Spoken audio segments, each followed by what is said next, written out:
Hey guys, and welcome back to Crash Bandicoot, The Wrath of Cortex. Last time we defeated Pyro, so it is now time to take on the air elemental Lolo. We have Avalanche, Droid Void, Crash Droids, Coral Canyon, and Weathering Heights. So let's get the worst one out of the way first. Droid Void. These are probably, out of all of the chambers, the ones that least suits their respective elemental, I would say. The Crash Bandicoot, eh? Oh, I've heard so much about you, and this is the hero I have to blow away? Ha! Seems like a bunch of hot air to me. So that was Lolo, voiced by Jess Harnell, who I know nothing about other than he would later come to voice Crash himself. Sort of. Voice is stretching it a bit, and by that I basically mean pancakes! And a few other noises here and there. I want to know why he's called Jess. It's a bloke, but anyway, I'm not judging. Welcome to Droid Void, a level that not only for some reason still keeps the loading screen sound effect for the ambience, it's set in space, and as such, there is no air in space. There's an air and space museum, but there's no air in space. But I guess you could say there's air in a spaceship. So I guess that works. Anyway, remember this from Crash Bandicoot 2 and 3? Well, it's back, only it is so much worse. Look at this. This is as fast as you can go when you're hanging on to these things. What is this? You could move so much faster in Crash 2 and 3. I don't think getting invisibility is going to help you. It isn't going to pick up the speed in any way, just like when you're on foot. Look at this! Look at this! How slow is this? This is ridiculous. This is painful. It takes so long. Yeah, you can't move whilst you're doing the tornado spin. That's nothing new. So make sure you jump at the right time. That's why I think those things are proximity based. Either that or it's got the biggest time limit available to it. Because that thing is going the moment the level starts. Okay, so it's going to go back and forth here. Top to bottom. Excuse me. And that was badly timed. Crash will automatically let go of the top one a few seconds after the electricity started and you won't get hurt.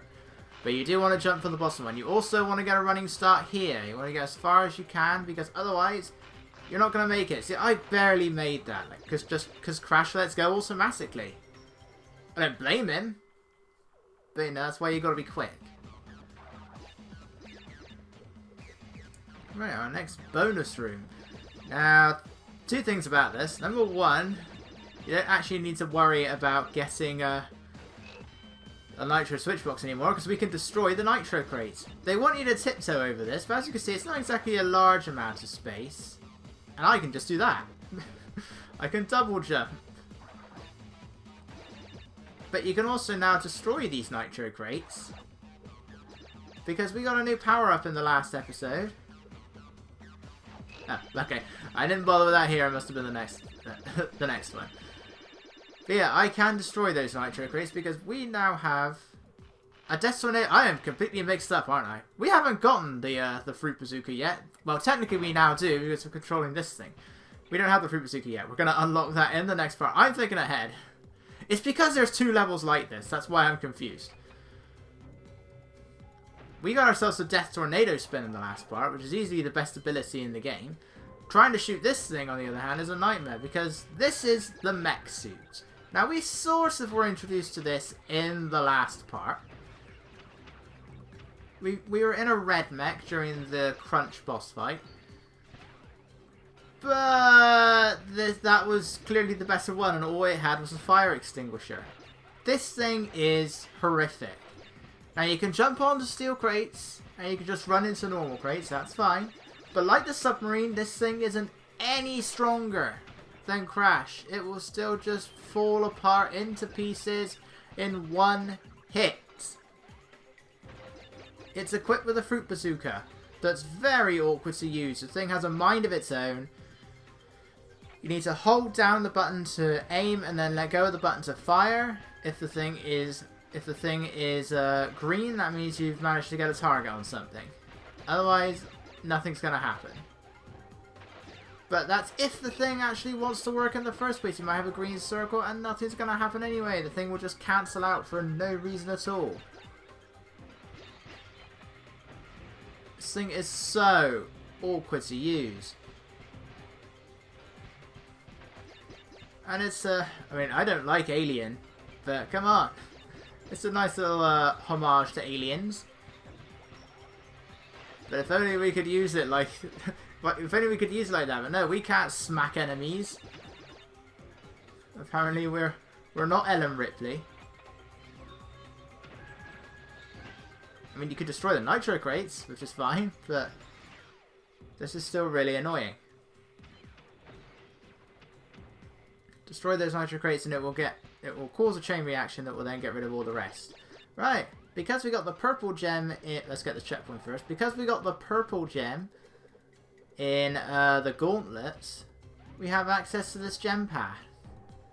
The immediate thing you're going to want to do is jump, because that gem platform, even if you don't move, the second it lands, it is going to take you back again. I don't know why it does that, but yeah, so you have to make sure you jump the moment the thing lands. Otherwise it's going to send you back. Right, there's a lot of enemies here. Luckily, I have a fruit bazooka. So when it actually works, I can use it to take out the enemies. The mech does have a single jump, which is fine, but that's what happens when you're standing still, and that is absolutely useless. Dude, what is the point of that? Why is it so delayed? Clearly, Crash does not need to swing his arms. He clearly does not need to use it. So, I don't know why he feels the need to do that when he's doing a single jump, when he clearly doesn't need to do it to move forwards. The slightest little tap on the analog stick is enough to give you that forward jump. So you don't need to worry about getting like a running start, but it's still a little bit awkward to do, as will be the case here. The only thing this is useful for is it gives you a slight delayed jumps, which I actually find makes timing bouncing on these enemies a little bit easier. This, on the other hand, is where the running start sort of thing is a little bit tricky. And it's the only way you're going to get that. I don't even think your bazooka can reach up there. Also, that has to be the only gem path / death route that has any Aku Aku crates and Crash crates on it. We've got our gem, and weirdly, this level ends in a disco room. Look at that. Why is this here? And sadly, the Crash dance is not a thing in this game. But that is such a random ending to the level. Like, for no explained reason. It's just a disco. I just don't know why. Anyway, that's one of 2 levels that's like that. Thankfully, the other one isn't as bad, but it still has you doing the monkey bars. And unfortunately, things aren't going to improve. This area is one of the worst. So let's do this one next. Coral Canyon. Why are the water levels all outside the water area? First we had Tsunami, which goes completely against the fire chamber. And it's no explanation as to where that tsunami's come from. Like, is it near the sea? I assume it's near the sea. There's not really any explanation for it. And now we have another underwater level. This level is essentially seashell shenanigans in reverse. Not only is it now nighttime, but we also start out in the submarine, and then we'll be going back to the scuba diving gear.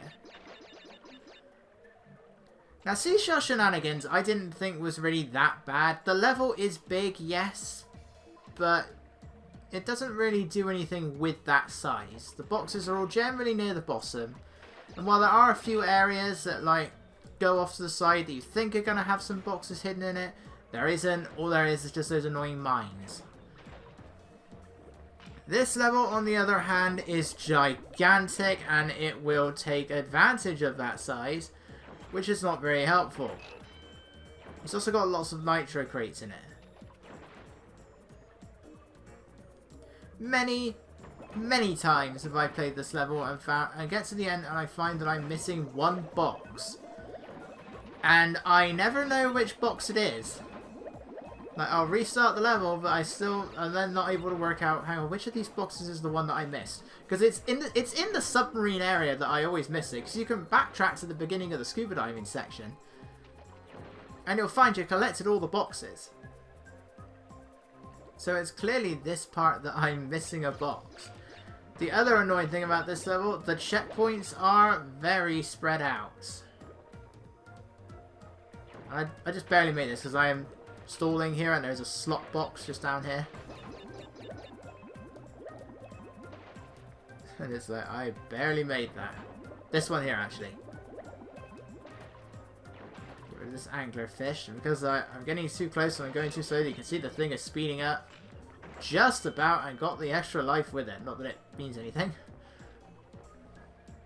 Again, this game showers you with lives. I mean, they all do. You may find yourself getting a game over maybe on Crash 1 on your first playthrough. I know I did. But it also doesn't help that that game resets your lives every time you boot up the game. Crash 2 and Crash 3. I mean, I still get game overs in Crash 2, admittedly. Especially on the original version. Because I just cannot get accustomed to those D-pad controls. Why is that the one? They ported the game. They re-released it with analog controls, so why is it the original D-pad version as the one on the PS3? It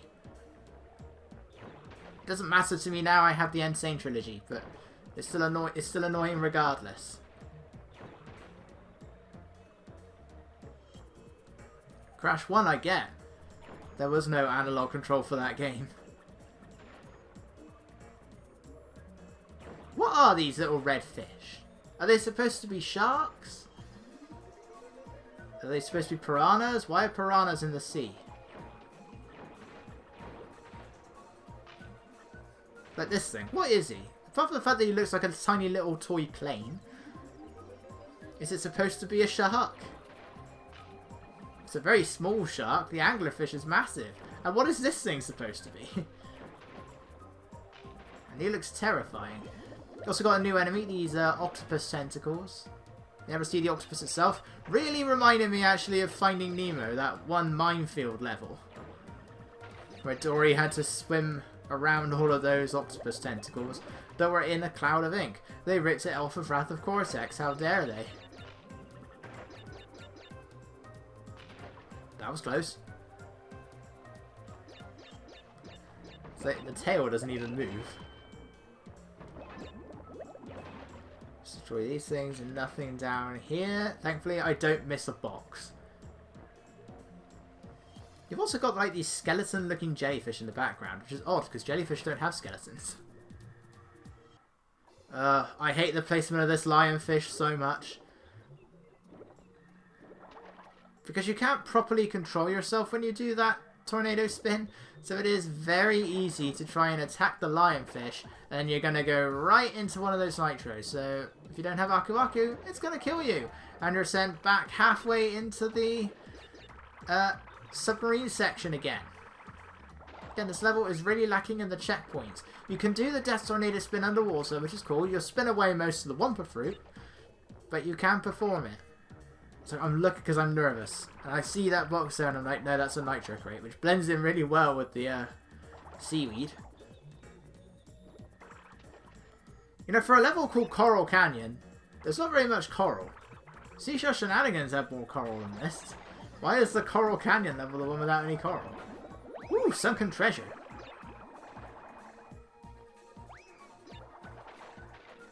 Watch out for those two in there. They're kind of well hidden. It's not too bad. Right, loads of crates back here. It's a secret passage, kind of. It's a little cave. Right, you are going to want to have the invincibility for this, because those crates will land on you and they will hurt you.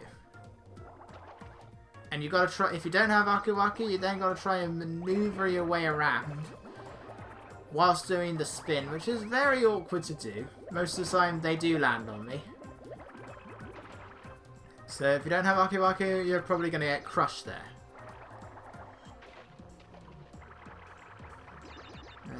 Boy, you can hear that thing from so far away in this level. You can hear the transporter. But that is it. 85 out of 85. You see, I actually had to check. I've done that on a few levels, but still. Yeah, TNT barrel. We won't be seeing those until the other Crash 4. Yeah, that level is kind of annoying. It isn't too bad, but it can be kind of annoying. But you want to know what else is annoying? When a game is just absolutely broken. And for the most part, Wrath of Cortex is not that. But there is somewhere where this thing is a complete mess. We're not going there yet. I only recorded this about 2 days ago and I already am completely getting lost. I forget where the power-ups are. Now this. Is there a draft in here?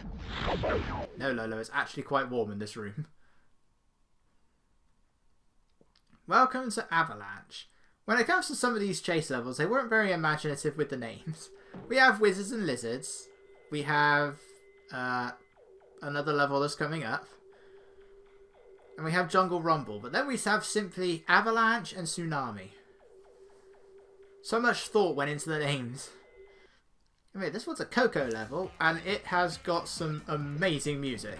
It sounds a bit Benny Hill, but I don't care. This music's great. It's so catchy, so upbeat. I'm still distracted by Coco's arms. But unfortunately, this level is let down by the fact that it has what can be one of the most annoying gems in the game. There's a hidden gem here, but it isn't obtained by normal means. All the others have been through secret passageways so far. Right, I think they want you to use the leg sweep here, but the leg sweep lasts too long, so the TNT will land on you. I've tried it over and over again, never worked. But yeah, the gem here is obtained by a different means, as we will see when we get to the Avalanche section. Which is in no way similar to Ice Cap from Sonic Adventure. Anyway, look, we have a bonus room here that it's actually going left instead of right. It's the only time in the game this happens. Our only left-going bonus room. In fact, I think it was the only left-going bonus room in the whole series until we got those inverted levels in Crash 4. The other Crash 4. Hey, this game is technically Crash 4 because that's what it's called in Japan. Twinsanity is Crash 5 in Japan. As far as I'm concerned, it's still Crash 4. Because that's what I'm like, I hate when games do this. Resetting things or not, I still hate when games do that. I still get confused on what should be the true Sonic 4. I know it isn't Sonic Mania. And it isn't Sonic 4 either. Because technically it goes Sonic 1, 8-bit Sonic 1, 8-bit Sonic 2, Sonic 2. So technically Sonic 2 is the true Sonic 4. But we also have Sonic 3. But then Sonic 4 and Sonic Mania all acknowledge Sonic CD. So the Sonic CD came before Sonic 3. I hate this. It's like the fact I hate Kingdom Hearts 3 as a name as well. Like, how is it the third game? Yes, the third game on consoles, but how is it the third game? All of the games connect to each other in terms of story. If all the handhelds were spin-offs that, you know, that aren't relevant to the story, fine, but they're not. You need to play them all. Chain of Memories is Kingdom Hearts 2. Kingdom Hearts 2 is Kingdom Hearts 3. Kingdom Hearts 3, I have no idea. But apparently it's like Kingdom Hearts 400 and something. Divided by 2. Right, so we have an Avalanche, but you're also on the snowboard. Now the snowboard controls exactly the same as the scooter. You can jump with this thing, but neither the scooter nor the snowboard ever seems to require it in either of these levels. We will control the snowboard again later on, and that's the only time you ever need to use the jump, and you need to hold circle to accelerate forwards. For both of them. You got these flag gates to go through like you're on a slalom. Unfortunately, the camera doesn't give you much time to react like that. You generally got to watch out for the colour. Like the white flag is on the left, the yellow flag is on the right. So when you see that red flag, go to the right. You're right, not Coco's right. But I missed one, which means that we've got to go back into the level again. You can use the Wumpa Fruit as a sort of guide, but every now and then it will sort of send you in the wrong direction ever so slightly. or it'll send you towards the pole, but it sends you towards the red pole. So you've then got to quickly maneuver yourself in the opposite direction so you make sure you actually go through the thing. So it's not easy. So Crash, get back in there. And why did you steal Coco's gem and crystal? Alright, let's try that again. So where's this avalanche coming from? Alright, I still would have liked a bit more explanation on the tsunami. Was there an earthquake? Did Rocco cause it earlier on? Because you don't see the sea. There's a lot of water around the village, so I can assume that it's a coastal village, but even so. Where did the tsunami come from? At least this, I can believe, is just at the top of the mountain.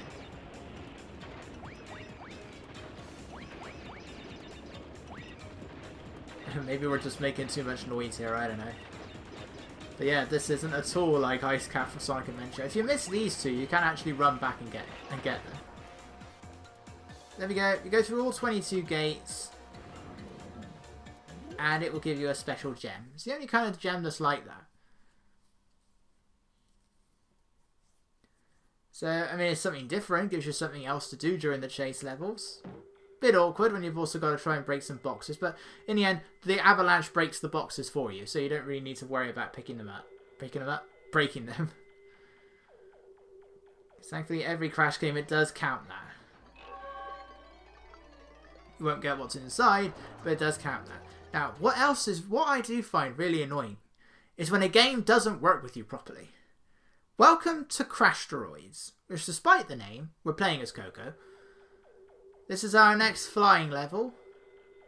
It's more closer to Tornado Alley rather than that sinking feeling. As Aku Aku explains to us what's going on. So, remember that station that we saw at the very beginning of the first cutscene of the game? Well, we're now destroying 3 of them. They've shrunk in size a bit. You're in an asteroid field. I didn't think the Earth had an asteroid field surrounding it, but apparently it does. Once again, Cortex's minions are flying in these saucers, and they are gonna kamikaze you. In order to destroy these space stations, look how small it is compared to Coco's ship. Also, this level kind of doesn't mean anything because that original space station is still there in the final cutscene of the game. But in order to destroy the stations, you've got to destroy whatever these are surrounding it, because they're emitting a shield. You can shoot down on the planet if you want to, it doesn't do anything. Got the health balloons, you got your other balloons. The boxes do break, even though you're in space. Something causes the boxes to fall down and they will break. Once you've destroyed all 3 of these things, the shield is gone, you can shoot the station. It takes a lot of bullets, it takes a lot of lasers though. Here's the thing. This level is broken. It is immensely broken. Because for no reason whatsoever, you can just randomly die. No matter how much health you have left. You can just randomly die for no reason whatsoever. As will become evident in a little bit. I don't think I've ever played this level and not just randomly died. To make it worse, I only had 1 box left. Now you'll see the saucer is coming around, it's attacking me from the front. Nothing hits me. There's an explosion. Nothing happens. Nothing happened there. You can see I still had 56% health. And this is the 3rd take here. I did edit out another death. But that death was legitimate. I kept getting bombarded by things. They really do bombard you in this level. But that was fair enough. I got down to 0 health. You don't immediately just explode and fade to black. The ship doesn't even explode. The ship sort of like falls downwards and spins around, and then it fades to black. So I don't know what exploded there. I don't know what killed me. It clearly still said I had 56% health, but I died anyway. So I don't know what happened. That always happens. As a result, can also be one of the most annoying time trials to do. Like, you might be there, about to get your platinum relic, and then right at the end you could just die for no reason at all. And that is what makes this level such a pain, because there's no reason for it. Why do you die? What causes it? There is no explanation for it. Is it like you spend too long in the level where you're going to die? We have to spend longer in the level to break all the boxes. Also, every time Coco gets hit, she makes this annoying squeaking ow! I mean, Crash does that as well. Like, he just does his standard whoa! But I find it more annoying with Coco. It's much louder. You don't really hear it that easily with Crash. And there we go. This level sucks because of how utterly broken it is. I mean, we'll give it this. Despite the random deaths, you can actually farm quite a lot of lives, especially if you're in time trial mode. Because even though time trial gets rid of all the Wumpa fruits, that doesn't apply to when you're shooting things down. So I think that applies to Tornado Alley as well. You can shoot the generators and you'll still get fruit. Every single one of those shield emitters gives you Wumpa fruit, as does the station itself, and that still happens in time trial mode. So you can farm lives, not that you need them. Not used to the weather here, I a wimp. Well, Lolo, so far we've been in a level that shouldn't have any weather. A level that's underwater, so that's completely out of your territory. And another level in space, so again there's no air. So there is no weather for two of these levels. I'm in an underwater cave for another level. The only level that so far has ever had anything to do with air is, I say, you can be responsible for an ice age. Not sure about the Avalanche itself, but you can be responsible for an ice age. But it's clearly a ski resort, so there's already snow there. I don't know what you can really do with air. In terms of a level, you do need to bounce on both of those TNT crates. They're too spread apart to destroy each other. And so I'm not really sure what you can do with Earth either. Right, this level is a little bit different in terms. It's not quite the typical factory setting as before, but it's not too far off. Weathering Heights. This level is not very interesting, to be honest. You got these propellers that get in your way. I'm not even sure what we're on, but a few areas are on fire. It's got nothing to do with me. I don't know why it's on fire. I don't know if we're on some kind of massive airship or what we're doing. We're clearly up in the sky. But I'm not really sure where it is we are. This thing is back again! Hooray! And for some reason there are these sections where you have these iron crates for you to land on. I don't know why. There's no reason for these to be here other than to speed you up for all of about a second and a half. Got more of these little robot things. Right, you want to destroy this crash crate first if you want to actually get the extra life. There is a TNT crate. You've got to jump up. It's a bit difficult to judge where you are, but you'll hear the boom. If you have the vibration on, you'll vibrate as well, and then you'll hear the countdown. I mean, the assumption would be there is something there, because you can see there's something on top of the crash crate.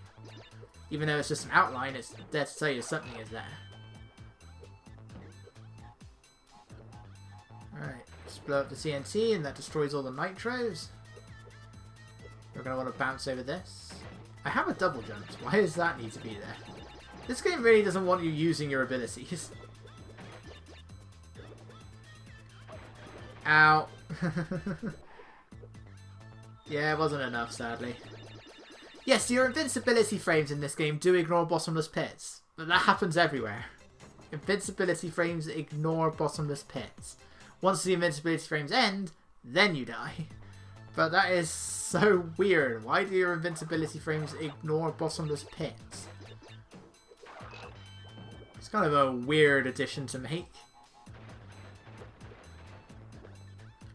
Yeah, make sure you don't go forward prematurely there, because the nitro crates don't explode at once. They explode like one after the other. So it's going to go break the TNT crates first, and then the nitro crates, and then they'll spread out. So make sure you don't jump too early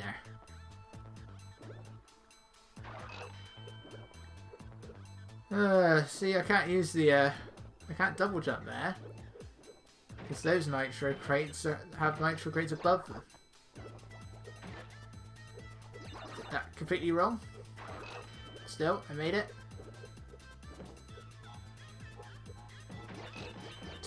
Just a random crash crate. And there we go. Smack. I don't know, I just like to end these things with a belly flop. Look at all these extra lives that I am technically not getting. I don't know if you can fall through that gap or not. Same goes for the gauntlet. There was like a gap where the bonus platform lands is there as well.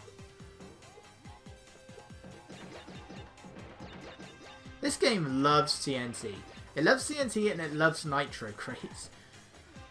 It's like in Crash 2, most levels had nitro crates, but not all of them, and only half of the levels in Crash 3 did. Right, watch out for these things. That one is fine. You give them plenty of distance to see it. Here, the camera doesn't really give you much of a view without you going over the bottomless pit. You can hear the thing emitting the flame, but only very faintly. So, yeah, they could have given you a little bit more space to work with, because the moment you're on the other side of this pit, you're going to get hit by that flame. I have no idea what that little tornado looking thing is supposed to be. It doesn't suck you in or anything like that. Now we have a bunch of lasers again. Jump or slide under that one, your choice. And look, it's our third and final invisibility box. And that's it. Why are those things here? Okay, we got nitro crates this time. Not that it means anything. I don't even think the nitro crates bounce up in the air as highly anymore. Could have sworn I was past that, but whatever. And that's the end of the level.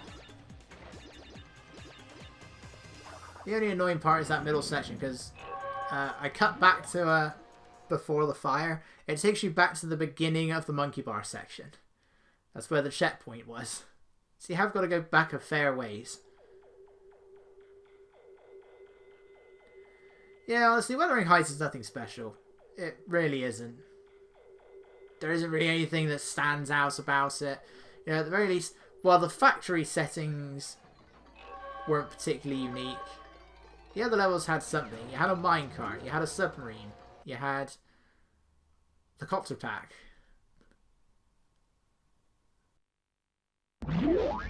Hey, look! The orange boy likes to fly! Time to earn your wings, kid. But yeah, everything like Compactor Reactor also had like the conveyor belts and everything. It wasn't much, but it was something. H2O No, you had the electric water. Fahrenheit Frenzy had lava. Wuthering Heights doesn't really have anything. It's got some fans that you stop in the middle of. Anyway, welcome to Atmospheric Pressure. Probably my favourite boss in the game. It drags out a little bit, but I like this one. You're in the glider again. The gun sounds different for some reason. And much like the door in the opening cutscene. That sound effect is quite delayed. It's not as delayed, but it's pretty delayed, right? Watch out for... Yeah, I don't think it's actually possible to shoot Crunch there and not get hurt. Like, those things just go off in any random direction, and there's so many of them. I don't think it's possible to not get hurt there. If you could do a no damage run in this level, well done. Right, Crunch has 4 attacks. The first one he'll do is he'll chuck that energy ball at you, which you don't need to spin out of the way. I just wanted to do that. Then he'll shoot things from his eyes. Then he'll fire a laser thing out of his other hand, and then it's that thing that comes out of his chest. You can only attack him when he performs these attacks. That's for some reason what causes him to go into this like X-ray look, and for some reason that's when you can attack him. Even though he does it there, you can't attack him there. But you can attack him here for some reason. It doesn't really make any sense. It isn't explained why you can attack him during this, but that's what you do. The more you damage him, the weaker he becomes, so he won't be able to do as many attacks. What ends up being the last attack is a bit random. I don't know if you can shoot him anywhere there or if it has to be his hand. This is usually the first one to go. I don't think I've ever finished the fight on this attack. Like, see, he stops it early there. He's not going to perform the attack again. This is usually the last one that he has left. Not always. but it usually is. I have defeated him when he's preparing to throw that energy ball. I have defeated him when he does this attack as well. As you can see, we didn't quite finish him off there. Then this attack ends prematurely. You can see Lolo is like struggling. He's slowing down. Even when yeah, it's like the sound effect is still timed, so the thing is long gone, but then it still goes. Then he explodes into a skeleton. How does Crunch keep coming back to life during all of this? It's like last time he exploded into a bunch of fiery rocks, and then that time he exploded into a skeleton. He is clearly dying. So how is this happening? And it looks disturbingly like the death of Jafar, only with like from the Return of Jafar. It's weird. But we got our Fruit Bazooka now, that I thought I had at the beginning of the part. Whoops. There's a similar level in the next chamber. That's what I was thinking of. Similar to Droid Void. Right, but there's no cutscene this time. We can just go straight into the next area. So even though all the elementals are defeated, we've still got 5 more crystals to get. So I will see you guys next time.